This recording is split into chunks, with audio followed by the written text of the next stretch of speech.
हाँ जी, नमस्कार। तो देखो, बहुत से लोगों का सपना है ये जो पीछे खड़ा है, या तो बुलेट 350 है या फिर क्लासिक 350 है और या फिर जीटी है, मिटियोर 350, मिटियोर 650 जो अभी आई है हाल ही फिलहाल में। तो बहुत से लोगों का सपना है कि ये वाली बाइक हो। तो देखो, सपना तो सबका पूरा होगा, आज नहीं तो कल। बस एक चीज़ का ध्यान रखना है, अगर आप रॉयल एनफील्ड बाइक खरीदने जा रहे हो, या रॉयल एनफील्ड भी क्या, कोई और से भी बाइक आप खरीदने जा रहे हो, तो किन किन बातों का ध्यान रखना है वो आपको मैं इस वीडियो में पूरे में बताऊंगा। ध्यान से सुनिएगा क्योंकि ये वीडियो बहुत कामयाब है आपके लिए। बाइक लेते वक्त हम सबसे बड़ी गलती क्या करते हैं, फाइनल करी बाइक, पेमेंट किया और डिलीवरी डेट पूछ ली कि कब मिलेगी, बस, और आगे घर कि अब तो बाइक आ गई।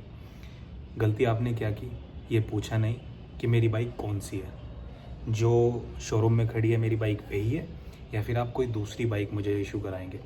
तो ये पूछना बहुत ज़रूरी है। अगर वो कहता है शोरूम वाली बाइक, जो बाइक शोरूम में खड़ी है वही आपको हम देंगे, तो सबसे पहले आपको क्या करना है, आपको पूरी बाइक को अच्छी तरह चेक कर लेना है। सबसे पहली चीज़, पेंट का इश्यू नहीं हो। दूसरी चीज़, बाइक में कोई डेंट ना हो, माइनर भी डेंट ना हो, क्योंकि यार 2-2.5 लाख रुपए आप दे रहे हो, तो अगर बाइक में कोई माइनर भी डेंट होगा तो आप क्यों लोगे? सही बात है ना। तो सबसे पहली चीज़ का ध्यान रखना पेंट का, और दूसरी चीज़ का ध्यान रखना डेंट का, और तीसरी चीज़ मतलब ऐसी है, मतलब अगर वो एट अ टाइम ठीक हो सकती है, नट बोल्ट ढीले रहते हैं। सबसे ज़रूरी है पेंट। मैंने बाइक ली थी, मेरी बाइक में आगे वाले मडगार्ड पे इस जगह थोड़ा बहुत पेंट का इशू निकला।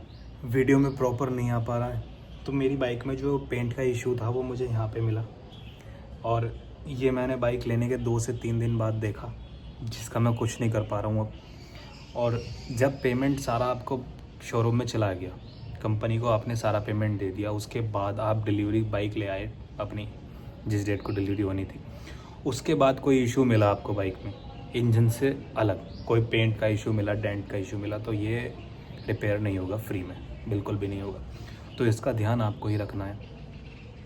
और दूसरी चीज़ ये देखो, पेंट का इशू तो मुझे मिला था, मेरी बाइक में डेंट का नहीं मिला, ऊपर वाले का शुक्र रहा। और मैंने देखा है बहुत से लोगों की बाइक में ना, इस जगह, इस सीट के नीचे, इस वाले मरघाट में डेंट का इशू भी मिला है लोगों को। तो मैं आपको एक चीज़ बता दूं, अच्छी तरह अपनी बाइक देखना, पैसे दे रहे हो, कोई फ्री में नहीं ले रहे हो, अच्छी तरह बाइक को देखना, शांतिपूर्वक उससे पूछना कि ये वाली बाइक है, जोन सी वो आपको कहे कि यही बाइक आपकी है, उसको अच्छी तरह भाप लेना, फिर उसको पेमेंट करके तब आना। बाइक की वीडियो वगैरह ले लेना, क्योंकि माइनर इशू मिलेगा, फिर बाद में वो ऐसे ही तुम्हारा ही होगा कि अब तो तुम्हारी है, क्योंकि पेमेंट कर दिया और शोरूम से बाइक निकल गई एक बार, तो वो अगर पेंट का डेंट का इशू हुआ वो तुम्हारा है, ना कि शोरूम वाले का। और देखो, तीसरी चीज़ जो मैं आपको बता रहा था, नट बोल्ट। जब मैंने बाइक ली थी, मैं बाइक लेकर निकला तो मुझे हल्की आवाज़ लगी इस वाले एरिया में, और मैं जब चला रहा था तो मुझे पता नहीं चला कि आवाज़ कहाँ से आ रही है, ऐसी घुंघरू जैसी आवाज़ थी, छन छन की। मैं घर ले आया, घर से मेरा ऐसे 15-20 किलोमीटर शोरूम था, मैंने घर ले आया, तो घर पे पूजा पाठ कराई, फिर भी इतना ध्यान नहीं दिया। फिर एक बार और थोड़ा मार्केट में लेकर गया, तब ध्यान आया कि कुछ आवाज़ तो है बाइक में। फिर मैंने घर ला के आराम से खड़ी करके देखा, तो ये जो बोल्ट है ना, ये दोनों ही ढीले थे। और इनसे क्या हो रहा, जब बाइक चल रही थी तो ये डिस्क की जो प्लेट है ना, ये ऊपर नीचे हल्की हल्की, बहुत माइनर ऊपर नीचे हिल रही थी, जिसके कारण छन छन की आवाज़ आ रही थी। अगर ये पेंच या बोल्ट और ज़्यादा ढीले होते तो पूरी प्लेट टूट सकती थी या मुड़ सकती थी, और बाइक स्पीड में अगर मैं लाता तो इस पे भी इफ़ेक्ट आ सकता था, व्हील पर।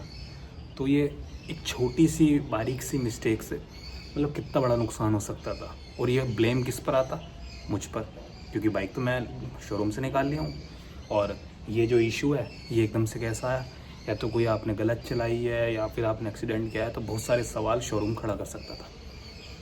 तो सबसे मतलब ये चीज़ ऐसी है, जब आप बाइक लो तो या तो उसी को ही बोल दो, अगर आप लेग गार्ड लगवा रहे हो, सम गार्ड लगवा रहे हो, तो उसे ही बोल दो कि भाई एक बार सारे बोल्ट डिस्क के रिम के चेक कर लो कि टाइट है नहीं।